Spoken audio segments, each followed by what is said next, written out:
અમદાવાદની વાસણા જીબી શાહ કોલેજમાં EVM ખોટકાયું. ઈવીએમનું button કામ ન કરતું હોવાની ફરિયાદ કરાઈ છે. કોંગ્રેસના ઉમેદવારોએ લેખિતમાં અરજી આપી છે. તો બીજી એવી ઘટના ઈવીએમ ખોટકાવાની ટેકનિકલ કારણસર ઈવીએમ ખોટકાવાની ઘટના સામે આવી છે. કોંગ્રેસના ઉમેદવારોએ આ મામલે લેખિતમાં અરજી કરી છે. ઈવીએમ ખોટકાતા મતદાન થોડા સમય માટે અટકી ગયું છે. જીબી શાહ કોલેજમાં ઈવીએમ મશીનમાં હાલાકી થઈ હતી તેવા આક્ષેપો કરવામાં આવ્યા હતા.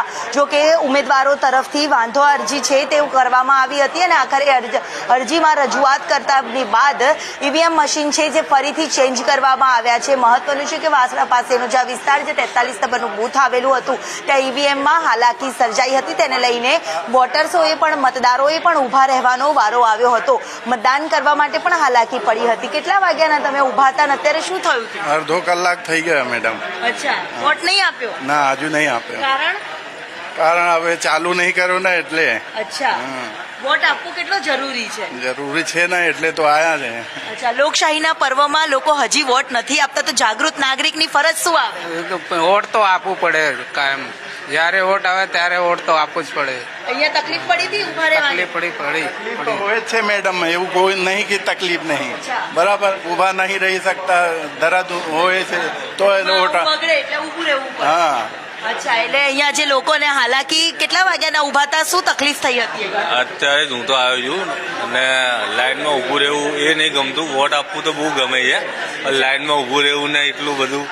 પણ ઉભા રહેવાનું હક માટે આપને જરૂરી છે. આ પ્રકારની હાલાકી અહીંયા સર્જાઈ હતી. લોકો અહીંયા રાહ જોતા ઉભા રહ્યા હતા, પરેશાન પણ થયા હતા. અમારી ઉપર ફોન આવ્યો હતો મતદારોનો, જે અમારા ઓળખીતા મતદારો છે એ આપણે વાસણા વોર્ડ નંબર 31માં 43 નંબરનું બૂથ છે, રૂમ નંબર 1માં એ લોકો મતદાન કરવા માટે આવ્યા હતા. મારી કી નંબર જે છે એ 2 નંબર છે ઈવીએમ મશીનમાં. એ લોકો દ્વારા દબાવવામાં આવી હતી પણ દબાતી નથી કી. એ બાબતે મારી પર ફોન આવ્યો કે તમારી એકની જે 2 નંબરના ક્રમાંકવાળી કી દબાતી નથી, તમે તાત્કાલિક ધોરણે ત્યાં તપાસ કરાવો. અમે અહીંયા સમગ્ર ટીમ સાથે અમે અહીંયા આવ્યા. અમે તાત્કાલિક ધોરણે અમે તપાસ કરી, આરોને ઝોનલ ઓફિસરને જાણ કરી આ બાબતે. એમની સામે પણ ટ્રાયલ લેવરાયા છે.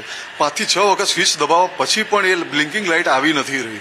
તે બાબતે અમે રજૂઆત એમને કરી કે ભાઈ તાત્કાલિક ધોરણે મતદાન બંધ કરીને ઈવીએમ મશીન તમે ચેન્જ કરાવો. પણ તે અત્યાર સુધી હાલમાં કલાકથી એ લોકો મશીન ચેન્જ કરવા માટે એ લોકો તૈયાર જ નહોતા. ના છૂટકે અમારે મીડિયાને બોલાવીને આ સહારો લઈને અમારે અત્યારે ઈવીએમ મશીન ચેન્જ કરવાની પ્રક્રિયા ચાલુ કરી છે. જરૂર, એટલે આ પ્રકારે ઈવીએમ મશીન છે જે ચેન્જ કરવાની હાલાકી છે તે લોકોને પડી હતી. જો કે કલાકો સુધી મતદારોએ પણ અહીંયા હાલાકી ભોગવવાનો વારો આવ્યો હતો. કેમેરામેન પ્રકાશ શર્મા સાથે દિવ્યા છે, હું સંદેશ ન્યૂઝ, અમદાવાદ.